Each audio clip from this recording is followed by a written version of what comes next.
What if everything you thought you knew about a megastar's sold-out world tour was actually a carefully masked act of defiance, one that a global army of fans is piecing together right now, and if you click away, you'll completely miss the coded revolution hiding in plain sight? The clues are in the lights, the altered lyrics, and the unreleased songs, and once you see them, you'll never watch a concert the same way again. Stay with me, because what comes next is impossible to unsee. Don't blink, seriously.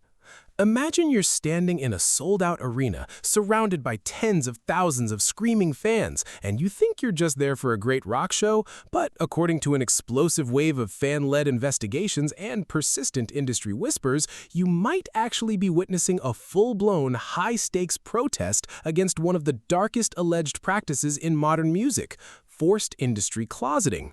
I'm not talking about some underground indie artist whispering into a microphone in a half-empty club. I'm talking about Louis Tomlinson, a man who rose to astronomical fame as part of one of the biggest boy bands on the planet, now allegedly using every single light cue, every altered lyric, and every piece of unreleased material on his world tour to systematically dismantle the very PR machine that once controlled his public persona. Now, right off the bat, I need to be crystal clear. None of this has been officially confirmed in a courtroom or laid out in an interview with a bold-faced headline. These are, at this moment, deeply researched fan theories bolstered by visual evidence, industry reporting, and a trail of breadcrumbs that, frankly, makes the official narrative look suspiciously thin. But when you start connecting the dots, and I'll take you through exactly what fans have been piecing together, it becomes almost impossible to look away. The core allegation is this: that Louis, having endured years of a heavily managed image during his time in a corporate-controlled supergroup, is now quietly but furiously pushing back against an industry that allegedly pressures its talent to hide their authentic selves to protect marketability and massive revenue streams. And the way he's doing it? Pure cinematic genius, if it's true. Instead of a tell-all documentary or a risky late-night confession, his live show itself has become the medium of defiance, hiding an anti-corporate rebellion in plain sight behind blistering rock-pop anthems and dazzling production.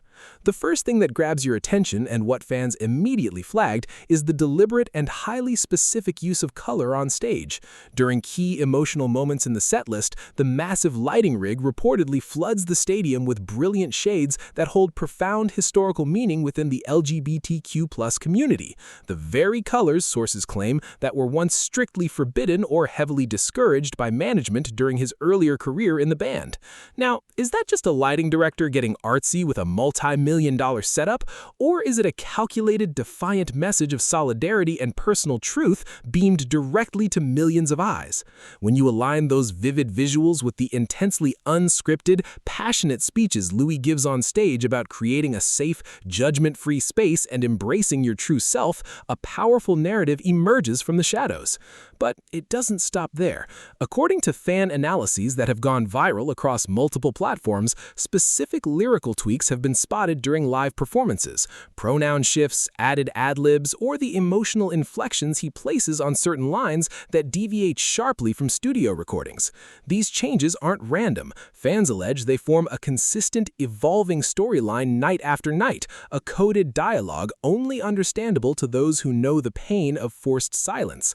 And if you think that's already a rabbit hole, wait until you hear about the unreleased tracks that have surfaced during the tour. Songs that never appeared on any album, dripping with raw vulnerability and metaphorical language about breaking free from captivity and finding your voice, are being performed to enraptured crowds. It's as if the setlist itself tells a chronological journey of escaping corporate control, enduring private struggle, and finally standing unapologetically in your own skin. But here's a question that's been burning in my mind. Why go through all this elaborate symbolic communication instead of just saying it outright? The answer, my friends, lies in the terrifying legal quicksand that reportedly exists beneath the shiny surface of the entertainment industry. Numerous anonymous sources and long-standing Hollywood rumor mills claim that many artists are bound by ironclad, financially devastating non-disclosure agreements that strictly prohibit them from ever speaking negatively likely about past management tactics, label practices, or personal experiences that could tarnish the brand. If you break those agreements, the punishment, it is alleged, can include immediate blacklisting, career sabotage orchestrated by powerful behind-the-scenes figures, and ruinous legal fees that could wipe out everything you've built. In a landscape like that, art becomes the only safe weapon, and a live arena full of witnesses becomes your courtroom. Now, I have to pause here for a moment and offer my own perspective, because regardless of whether every single shred of fan evidence aligns perfectly, the overarching message of this movement is deeply positive and long overdue. We live in an era where audiences are utterly exhausted by plastic perfection.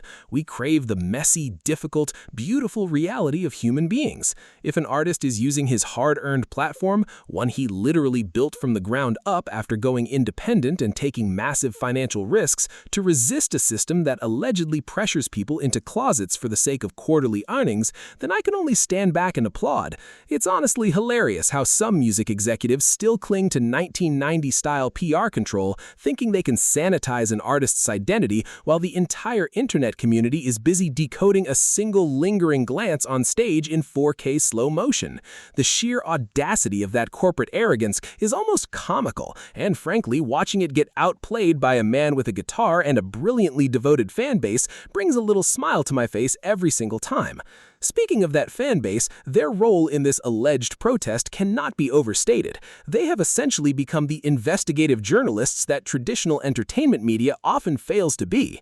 They meticulously organize massive global trending hashtags that dominate timelines, coordinate stunning visual fan projects at shows that swell the emotional weight of certain songs, and compile exhaustive digital dossiers of every potential symbolic gesture. One recent fan project involved thousands of coordinating lights during a song about freedom, flooding the venue with those same band colors, creating a jaw-dropping moment of collective defiance that reportedly left the artist visibly emotional. That's not just fandom, that's a movement. And here's where the plot thickens even more. Some of the most eagle-eyed followers now claim that the festival's official artwork and stage design borrow heavily from historical protest iconography, visual cues that were once used to signal solidarity in times of censorship. A detail that, if intentional, transforms a music event into a living, breathing manifesto. The stakes for Louis personally are astronomically high.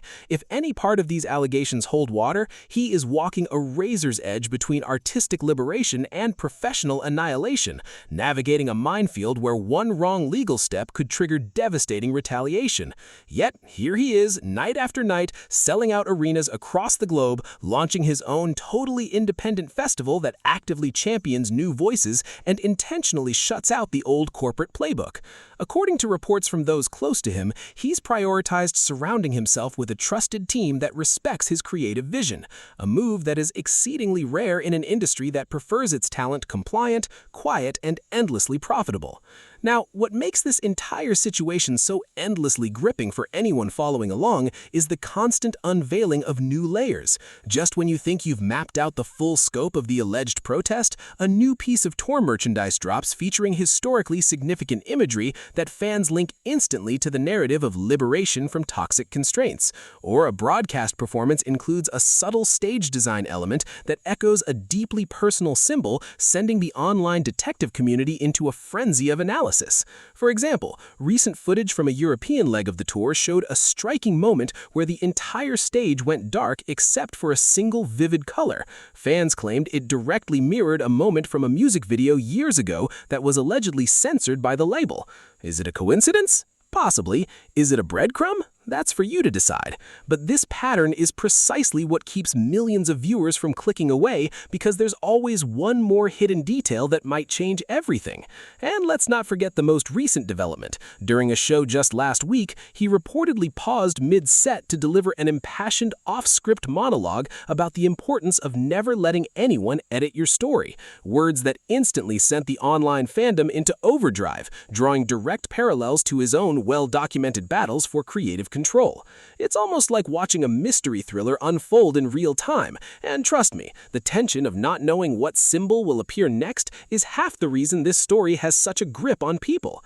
Yet, we must remain grounded. As of this recording, Louis Tomlinson has not held a press conference to announce he is actively protesting forced industry closeting.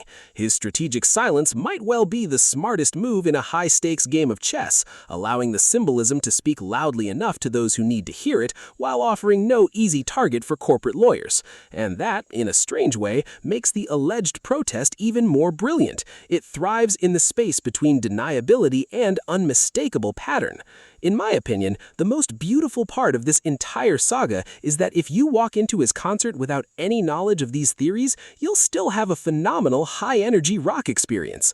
But if you know the backstory, if you're aware of the decades-long whispers of forced closeting and PR manipulation in the boy band era, the entire show transforms into a triumphant, deeply emotional victory lap against an oppressive establishment. That dual-layered design is masterful communication. It also brings up a larger, crucial conversation about how we consume pop culture now. For years, the narrative around superstars was dictated by glossy magazine spreads and scripted TV interviews where publicists lurked just off camera.